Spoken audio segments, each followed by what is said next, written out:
welcome to episode 295 of the Postal Hub podcast. I'm Ian Kerr. We're going to talk about cross-border e-commerce today.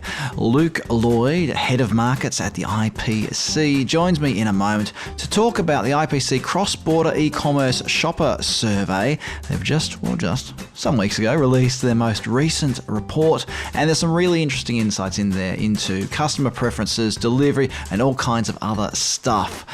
So coming up in just a moment, Luke Lloyd, but first of all, a quick chat with Derek Osborne about this year's International Delivery Benchmarking Workshop.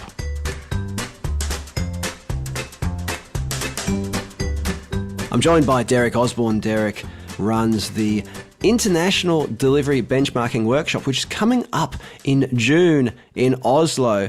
Derek, the International Delivery Benchmarking Workshop is a great little event. Tell us a bit about the kinds of people or the kinds of roles of people who attend the workshop.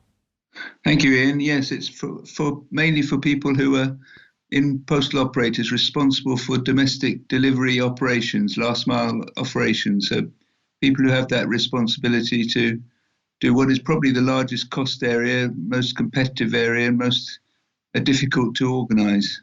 And one of the things I think is really interesting about this workshop is that going back a few years, it was very much focused on letters and dealing with the decline in letters and different strategies that posts were deploying to deal with that. But now it's also a little bit about dealing with the growing parcel volumes and sort of transforming delivery networks, isn't it?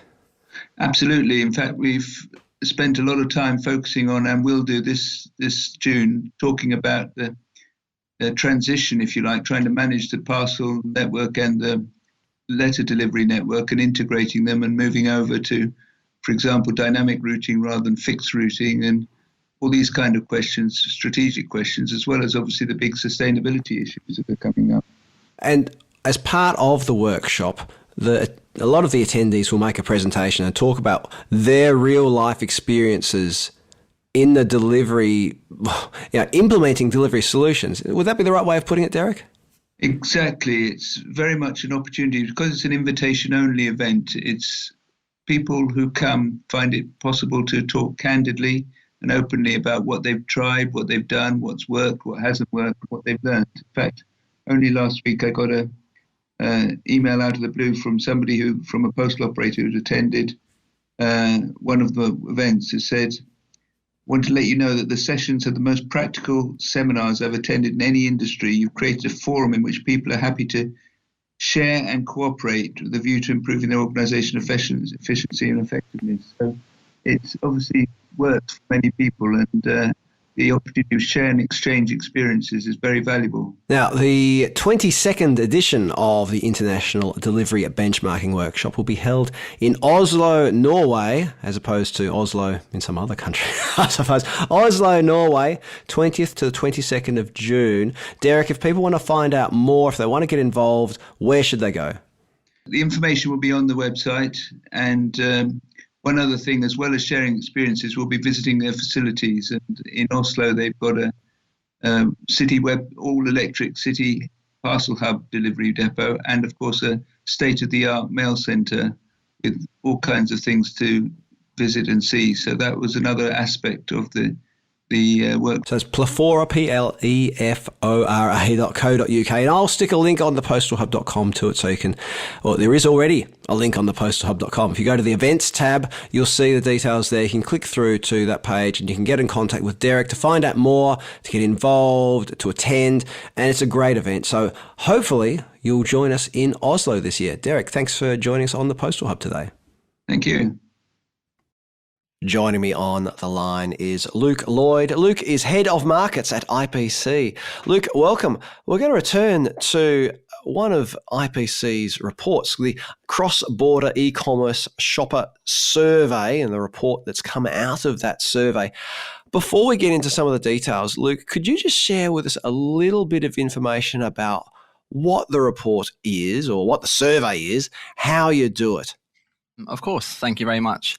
Yep, the survey has been running now since 2016, and it's a consumer survey. So we ask respondents about their most recent cross-border online purchase to tell us in detail, what did you buy, where did you buy it from, and of course, we work for the Post, so the delivery experience. We really measure that in detail. And we also collect information about consumer preferences related to the delivery in general. And where are the respondents based usually?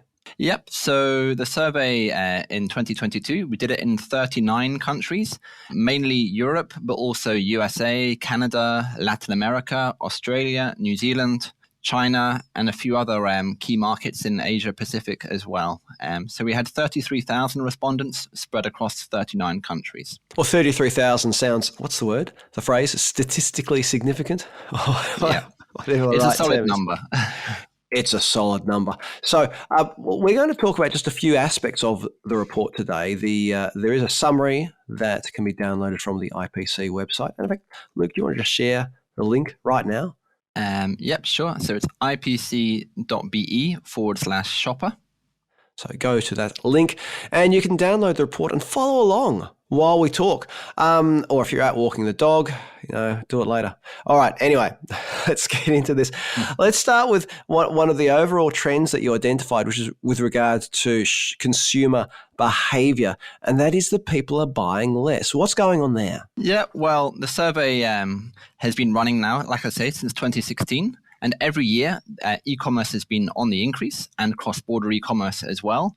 And of course, there was a big boost from that with COVID in 2020 and 2021. But then this corrected itself to some extent in 2022, and people buying less than the previous year. The two big reasons behind that were, for one, people went back to the physical shops when they were open again.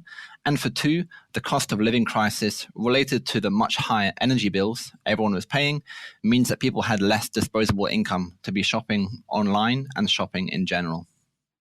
So you would just say, though, that there are still some people who have been buying more during that period, but there was definitely a trend for people to buy less. Yep. So in the survey, we found around, about 3 in 10 respondents bought a bit more, 3 in 10 bought a bit less, and the remaining 40% had around the same. But you do see, for example, in the more advanced Western European markets, let's say Germany, for example, where those buying less was more than those buying more. And one of the comments that you made in the report was that consumers seem to value this concept of free delivery as a result. Yes, we asked a question which was, in the context of the cost of living crisis, which elements are most important to you? The top one was free delivery. Consumers, 42% of them strongly agreed that free delivery will become a more important part of my online shopping, which is a challenge for the Post because, of course, the cost of delivery with inflation of delivery drivers is on the increase, but yet consumers who are a bit out of pocket recently are really insisting on free delivery still. And of course, consumers have been conditioned, shall we say, by certain e-commerce retailers to expect free delivery or maybe have free delivery as part of a membership package. Exactly. A number of retailers who do that. But returning then to the report, one of the other interesting points I wanted to talk about was your findings regarding the e-commerce retailers or the e-retailers. Oh, honestly, we've got to settle on some terminology, haven't we, everybody? We call them web shops, e-retailers, online commerce, whatever. I know. You all know what we're talking about. The e-retailer most used for people's most recent cross-border purchase. So what did you find there? Well, unsurprisingly, Amazon is still the top dog. So 27% said that they'd used Amazon for their most recent cross-border online purchase. Alibaba or AliExpress was in second place at 17%, eBay in third place with 9%. And then we had a couple of changes this year. So Shein has been a big winner in the last couple of years. They came from 0% a couple of years ago up to 6% now. And they've taken the place of Wish, which is becoming less popular. So the general trend that we've seen across the last 3 or 4 years is an increase for Shein and a decrease or strong decrease for Wish and also a decrease for eBay as well. So there's ongoing dominance, though, Is dominance the right word? Or strength, let's say, Yeah. of Amazon.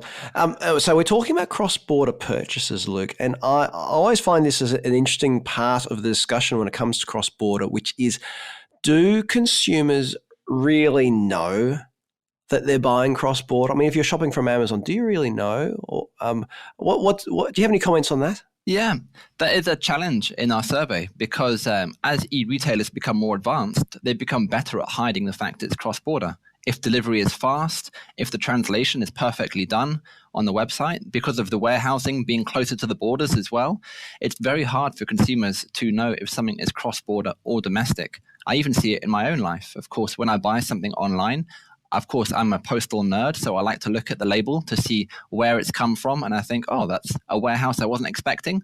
But the average person, if it arrives in a couple of days and everything's in their own language, they assume it's domestic, even if it might have been cross-border. So that is a challenge in the survey. We ask consumers about their most recent cross-border purchase, but that's based on their own perception of cross-border as well. And I suppose these days, let's say you live in the Eurozone, you're paying in euros anyway. Oh, what do you care? Whether it's cross-border or local. Exactly. If I'm being honest, I live in Belgium and I buy quite a lot from the Netherlands, for example, which is very common to have next day delivery or 2-day delivery cross-border. But for example, my most recent purchase, I bought some pet goods. So I got a new dog, so I had to get all the things that go with a dog. I thought it was coming all from Holland, but then when I look at the label, I realized it's all come from Germany, but from a Dutch website. So I didn't even know which country I was buying cross-border from. Let's move on to the delivery experience, a topic that we have covered many times on the Postal Hub podcast. Let's start with some just general observations from you. What are some of the things that came out of this survey with regard to the delivery experience? Well, first of all, if we look at delivery speed, consumers who buy in countries that mainly buy from their neighbours, they have the fastest delivery speed. So, for example, if you live in Ireland, you have delivery normally in 2 to 3 days from the UK. Or if you live in Belgium, then you have delivery in 2 to 3 days from Germany, the Netherlands, or France. Whereas those countries that are buying from further afield, especially those buying from China, you do find delivery can often still take 15 days or more, especially consumers in Eastern Europe and in Latin America tended to experience the longest delivery times. I mean, do they accept that? I feel like a 15-day delivery time is something that's very 20th century in terms of distance selling or distance buying. Are customers prepared to wait that long? Is it about balancing speed and price? I think in a lot of those countries, consumers do accept that, especially in countries where customs is known for taking a very long time. So a lot of that, the long delivery speed is tied into something being stuck on a runway for a very long time. So it's accepted for now, but that won't change. Of course, AliExpress, very large Chinese e-retailer, they've always had these targets to speed up this cross-border delivery. Yeah, the reality is it's taking longer than they wanted, but they are gradually getting faster. You mentioned customs just then, so can you just expand on that? When it comes to things like customs fees or customs delays, what did the survey find there? The survey found that 18% of our respondents had paid customs on their most recent cross-border online purchase, and those paying customs is increased in recent years due to 2 reasons. Those, especially in Europe, with the result of Brexit, meaning that they have to pay customs for items from the UK. And of course, the change to the EU VAT legislation back in summer 2021 means that those buying from China now have to pay customs fees as well. Sure. Let's just move on to then complaint handlings. Believe it or not, I think this is also part of the delivery experience. Or customer satisfaction, complaint handling, what should we put this under? What did your survey find in that regard? In terms of customer satisfaction, first of all, find that consumers have the highest level of satisfaction with location and delivery cost, mainly because they're still having this free delivery, whereas satisfaction was lowest with customs and with delivery speed. And indeed, when we look towards complaint handling, we can see that 8% of our respondents said that they complained in some way about the delivery of their item, so not about the item itself, but about its delivery. And the top reason for complaining was the fact that delivery was too slow. The second biggest reason for complaining was that there was damage to the item or the package. But it's speed that is still a big barrier to consumer satisfaction. With the time we've got left, Luke, I want to delve into a super important topic for us in the delivery world, which is this very broad concept of sustainability. And you've included sustainability in the survey. And I think it'd be really interesting for us to just delve into a couple of aspects of what the survey found with regard to customer preferences. So customer preferences in sustainability. So can you just share some overall facts and figures with us on this first of all? Yeah, so we measured sustainable delivery and consumer attitudes to it via a set of statements. And the ones with the highest level of agreement were the following. So 30% strongly agreed that they'd be willing to wait a bit longer for their parcel in order to reduce its environmental impact. And what I have seen, because we've asked this question of the last few years, is the proportion of consumers who are agreeing with that statement has increased over time. So there was an increasing consumer appetite for waiting a bit longer for the parcel to be sustainable.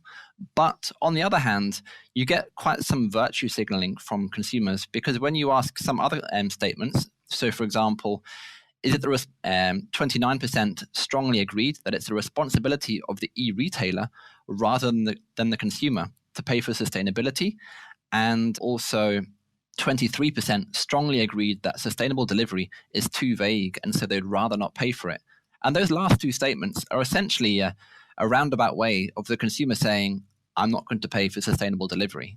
It may even be that in years to come, people marvel at the fact that we are even talking about consumers paying for sustainable delivery.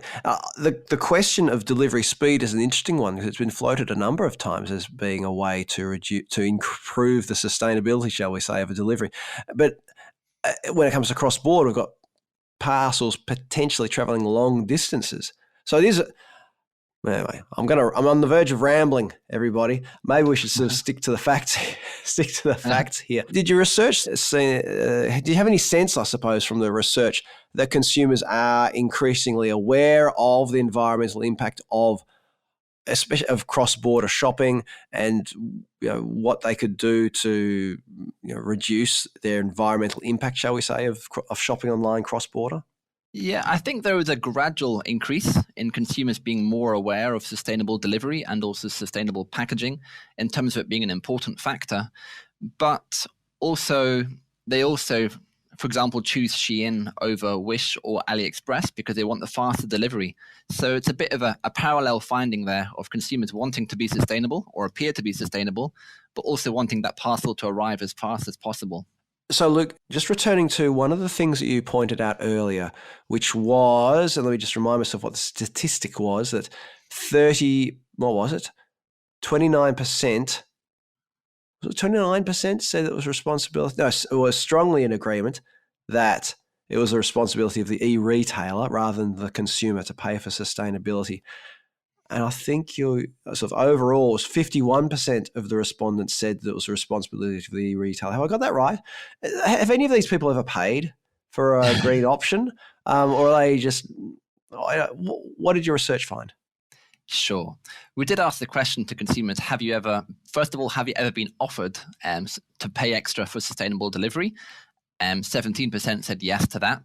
And of those who'd been offered, 14% of the 17%, so now the maths gets a bit complex, said that they had paid for sustainable delivery when they were offered it. So as you can tell, there's only a couple of % who have ever paid before for sustainable delivery. Bit of a lesson there for us, isn't it? That customers don't really seem, either they're not getting the offer, and if they are getting the offer, it's not that appealing to them. Yet, I mean, every time, if you ever book a flight, you're offered the option of offsetting your emissions for a fee. There must be people out there who are paying for that because it's still on there. Anyway, that's just me rambling, Luke. You don't need to. Just me rambling, everybody, as per usual. Look, it's probably a good opportunity for us, though, Luke, while we're talking about sustainability, to mention the IPC's own measurement system that's got in place. Can you just quickly share a little bit about that, please?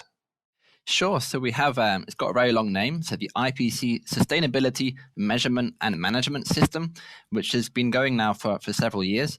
And this way we monitor posts in several aspects around sustainability, such as, of course, carbon emissions, but also their policies and their actions using renewable energy, for example, installation of solar panels and so on. So we've been monitoring most of our members on this for some time. We've also added this year several new posts in Asia and in Europe as well. And we do see it's very, very important to our members, up to the top leadership as well. And even, for example, at the moment we have the IPC Drivers Challenge currently taking place. And that is where postal delivery drivers, they try and drive in a sustainable manner, and they're receiving education in that. I think we're all using electric vehicles now. Is that right? That's correct. As part of the challenge? Yeah, that's important. So it's about driving in an energy efficient manner, but also using electric vehicles even more so. So, look, if people want to download the report, it's a short report. It's only, I don't mean that in the dismissive manner at all. I mean that it's easy to digest rather than being hundreds of pages long. Where should people go to download the report? Okay, so the public report can be downloaded from www.ipc.be/shopper. And also, if you're an IPC member post, and we have 25 member posts, you can then log into our website and you'll get much more information on your country and the overall report as well. And Luke, if people want to get in contact with you or anyone at the IPC to find out more about whether it's this report, you do other reports as well. There's all kinds of bits and pieces that you guys do over there. It's not just this report and a driver's challenge, everybody. There's more to the IPC than that. Could they get in contact with you via LinkedIn, or should they drop a line? Is there a contact form on the IPC website? Yeah, both is fine, indeed. Either by the IPC website or contact me directly. Either way, we're always happy to talk. Excellent. So Luke Lloyd, Head of Markets at IPC, thank you very much for joining us on the Postal Hub podcast today. Thank you very much.